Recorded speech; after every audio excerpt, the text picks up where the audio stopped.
right, welcome everybody. This is Coffee with the Founder, and I'm Beck Bamberger. And with me today is a black eye because I hit myself skiing. Just have to disclose that for anyone's on the internet going like, what the hell happened here? Anyway, be safe out there. With us today is Jack Rusk. He's the CEO and founder of C.Scale, which I'm going to say what's on your website, Jack, exactly, because I love how like succinct it is. And it's with all the C's. Carbon clarity from concept to construction. Data-driven building for decarbonization, in short. Did we get that right? Perfectly. You're hired. Perfect. Okay, we're hired, we're rolling, we got all these things.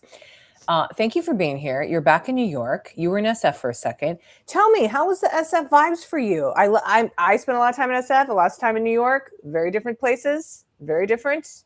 But tell me your perspective, just as a founder. SF vibes are good. You know, I grew up in the San Francisco Bay Area, and over the course of, we'll say, my childhood, visiting the city to my early 20s to now, it's been a few different cities in the last 20 years. Oh yeah.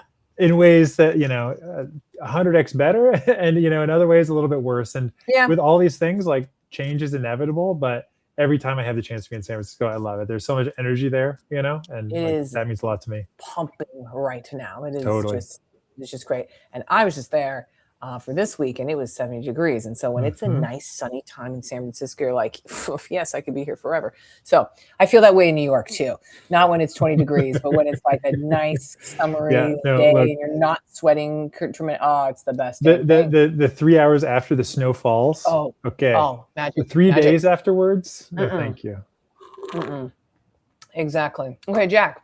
Now, you've had a lot of policy work. You were working in under the Biden administration on low carbon procurement. You also were at big companies, Autodesk, Schneider Electric, which we used to work with too. And like you've been all around, and now you have come in to create C.Scale. What made you go, okay, I got to do a startup? Yeah, and it's funny that the order of operations there is I'll back up and we'll come forward to those things. Perfect. I was really lucky at a point to meet my co-founder. I was a graduate student with a lot of ideas. Okay, and a lot of solutions in search of problems. You were at Yale, right? I was at Yale. Fellow. And I linked up with my co-founder, Brad Jacobson, longtime San Francisco resident. He was a partner at EHDD, a firm in the Bay Area that did everything from the Exploratorium, if you've been there, to the YouTube headquarters. Really amazing portfolio of net zero, low energy, efficient projects. And if I had solutions in search of a problem about how we can build more efficiency in the design process, get people better data earlier, he had problems, right? A lot of like realities of what it took to deliver efficient, low carbon buildings that use the right materials in the right way. And it was really the synergy between what we each brought to the table, my experience in data, his in the day-to-day, that really in those conversations led to what became C.Scale. And I think with that, a lot of those companies that we've had the chance to work with, we've done a lot of work for Schneider over the years. We've done a lot of work with Autodesk. I wasn't employed by the Biden administration, but for the GSA at the time had a really strong program. Biden administration, the Office of the President was trying to figure out how to for national supply chains, kind of a proto Buy America almost, is how do we decarbonize construction materials? A ton of energy. And an important way is back, that energy is dissipated, but at the federal policy level. But I just want to the thing that keeps me going every day is the amount of people, professionals who care and are super engaged. So we're lucky to be supporting, thousands of designers of buildings, like billions of dollars of procurement running through their projects, helping them make better choices about the materials they select, the way they design, and the way our cities come together. I know I've heard this a lot with folks that are we're in the carbon space or decarbonization, what a naughty word, climate change and everything else. And it's like, but actually this is saving you money. So this is now where we're going to. Have you shifted the narrative more on that of just the cost savings, let's say, as you've experienced the last 2 years, let's say, in the market? There's a lot of ways where when we think about the connections between the sort of low carbon, efficient, sustainable supply chains that we need, right? And how those things show up in buildings, where incentives aren't always aligned. Like, Beck, if you're working to bring, say, like a new material to market, it's innovative, it solves a bunch of problems, you're going to want to capture a premium on what that material costs, right? Like you're going to say, like, I'm going to, like, it's going to cost a little bit more. People call this a green premium sometimes, the willingness to pay a little bit more for a better product. If you're on the design or contractor side of this equation, no. So a lot of the work that we do is de-risking those relationships and getting people this like magic quadrant of lower cost and lower carbon. Okay. Like, to do that well, you need to understand the whole decision space. There's all sorts of trade-offs, all sorts of factors at play, but there's a set of opportunities on every project to build efficiencies that also improve environmental performance. And it's by helping people focus on the decisions that matter most that, like, this is how you uncover what exists in this like magic space where it's all the trade-offs balance out. Yeah, you're mentioning here we build whole life carbon assessments with E, so you could see, okay, from the interior door, the ceiling, or the flooring, or the windows, the light. Oh yeah. And the risk in all the complexity in buildings, right, is that people burn, designers, contractors burn fee and burn time trying to solve problems that don't matter. Yeah. Oh man, there's this cool new ceiling tile on the market. Like, how are we going to use? Okay, like you can do that, or like let's look at this bigger problem. And that's where we see data and our AI ML approach really being a differentiator. Is people need to focus on what matters most. You're not going to solve 100 problems every project. You got to solve 3 really well. Yeah. And data helps you figure out which 3 are most meaningful and where to put your attention. And there you go with the data component. Okay. So now you're in the startup land. Jack, very different from your previous life, it sounds like, in research and so forth. I have a note here that says that you are doing this because you have the belief that better data infrastructure connecting the architects, engineers, manufacturers can fundamentally transform how buildings are designed and built. Is this why you wake up in the morning? Expand. So you mentioned, like, hey, you're in the whole like startup land, startups and VC, they get, I think rightfully sometimes, right, a little bit of flack, like, oh, for sure, focus on outside outcomes, this and that. But also, like, when you oftentimes our work in the material and supply chain spaces compared to things in the energy space, back in the energy space, when you're looking at energy efficiency in buildings, there's super aligned objectives, right? Like, more efficient buildings saves you money, it's better for the grid, it's better for the utility. There's all sorts of ways it really balances out. Supply chains for buildings, super messy. And there's a way where we have like a, kind of fundamental belief that this is a market problem where we'll see market solutions. And this helps us focus, right, on our way of going to market and why we think like it's actually a totally appropriate space to be, even though we are focused on solving these workflow problems. Like, this is a market problem, like market inefficiencies to be solved. And I think we're in a good place to make a significant impact there.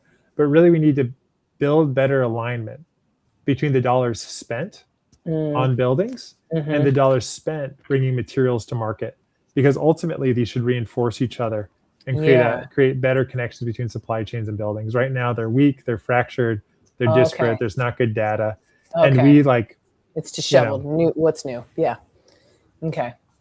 You were talking a little earlier on just like trust, as we were talking about, and trusting your team, relationships with people. Let's get into that a little bit, because this is your first foray into doing a startup, and you're talking about like, okay, if I take a trip for like 3 days, is the team got it and so forth. How big is the team right now, by the way? 7 full-time, 12 if you count fractional and contractors. The new flex is how few people you have. So great. Yeah, it's great. That's great. How many jobs is one person doing now? Yes, exactly. And then 17 for your AI. Yes, perfect. Okay. So expand a little bit more on trust. Well, I think this is inflected by the industry we're in, right? Construction, buildings. This is an industry that runs on trust. Yeah. You mean like as in relationships with people in person? There's only so much risk that, the contract's going to mitigate. Yeah. Everything else is like, based on relationships. And I think when we think about the way, we bring data to market to help people make better decisions, We can talk through our thesis of how we see, AI shifting the space, but really fundamentally, risk is mitigated through relationships, and we're presenting data to people so they can make better decisions. And this is at the core of it. There's so much ambiguity. Oh my gosh, in the way like this industry is structured. Our goal is to bring clarity to those decisions. And I think there's all sorts of ways, where parts of the process might be automated. There's ways that we'll say like efficiencies can be built through digitalization and better data infrastructure. But really, at the end of the day, we're supporting people doing the work. Yeah. Like augmenting their role. And this because, is AI going to replace your job, or are people using AI going to be the people to replace your job? Like, we want to give designers the tools they need to do a little bit more each day. So what's your take on this? It sounds like you're an AI proponent. There's like parts of the world you wake up to and you say, this is where I'm going to try to make change. And there's parts of the world you're like, that's where that tree is growing, and I can't move the tree, and like do anything. You got to just adapt to some things, and we're adapting to a world where like this is where things are at. And I think there's enormous opportunity.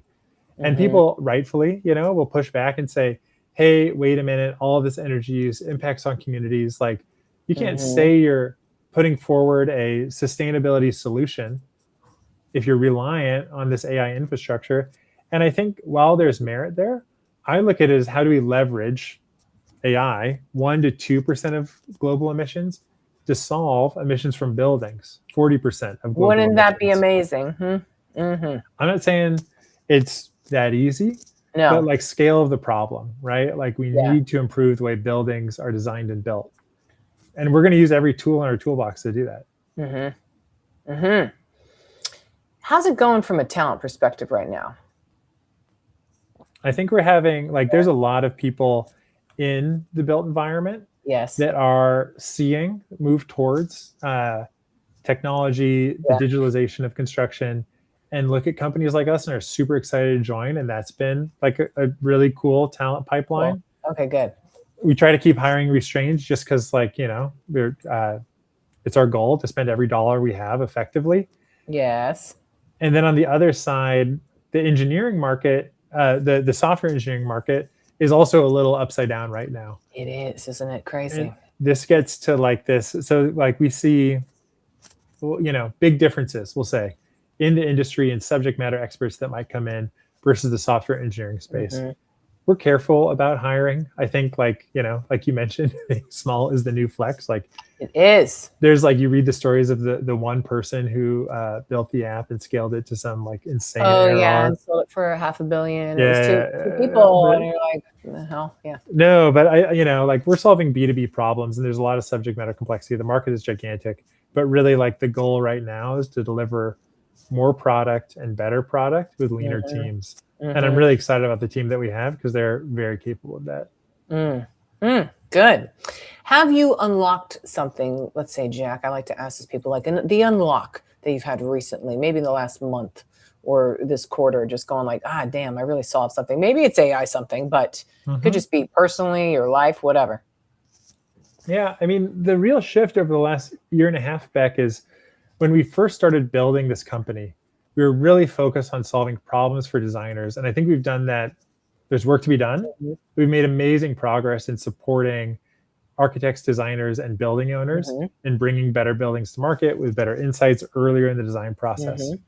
When we look forward to 2026, one thing we're thinking really seriously about is how to bridge the gap between those designers and the manufacturers bringing better products to market. I mentioned earlier some of the mismatches. As a for instance, between the green premium and the need to reduce upfront costs. Okay, this is actually not an intractable problem, because ultimately, we need both to succeed if we're going to decarbonize construction. So there's these aligned objectives that exist between supply chains and buildings. Everybody wants to live in a healthier, cleaner world, right? And are willing to use their professional agency to bring it about. How do we leverage that to bridge gaps between manufacturers and designers? That's been our focus, and that's been a major unlock for C.Scale, because it helps us be not only a design workflow tool, but really try to make a market for better building materials. Hmm. Are you seeing resistance to the AI component to more the old school side at all? This is something we were talking about at the dinner this week with the enterprise dinner, of just, man, there's just so many legacy industries that are just like, I've been doing this 47 years this way. I'm aware of AI, but why would I want to change it now? And I'm frankly, it's a dying breed. And that generation is going out, or generations, and so forth. But yeah, any thoughts on that? I mean, the other dimension, like if one story to be told about construction and building design is the one I did earlier. It's very relationship based, based on trust, slow moving and careful. The other is that it's always been an industry where digital tools shape the real world, right? Like you look at other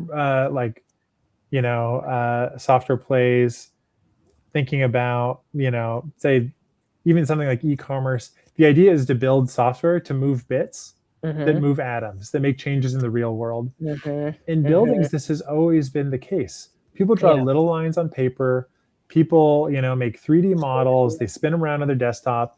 Then somebody goes out and builds that thing, right? Yeah. So there's a real opportunity for just like using AI to support better digital infrastructure that shapes the real world we live in. And that's the opportunity that we're looking at.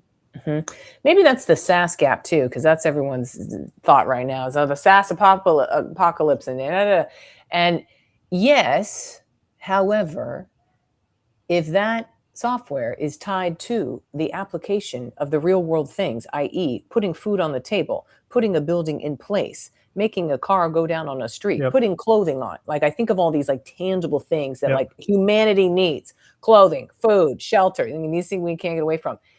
Then that's probably not going away. Well, and this is the other thing. All the work that we've done over the last few years helping people get better carbon numbers to make better decisions don't mean that much if it doesn't result in better buildings being built. So it's exactly this gap. And this is the gap between, design and supply chains, right?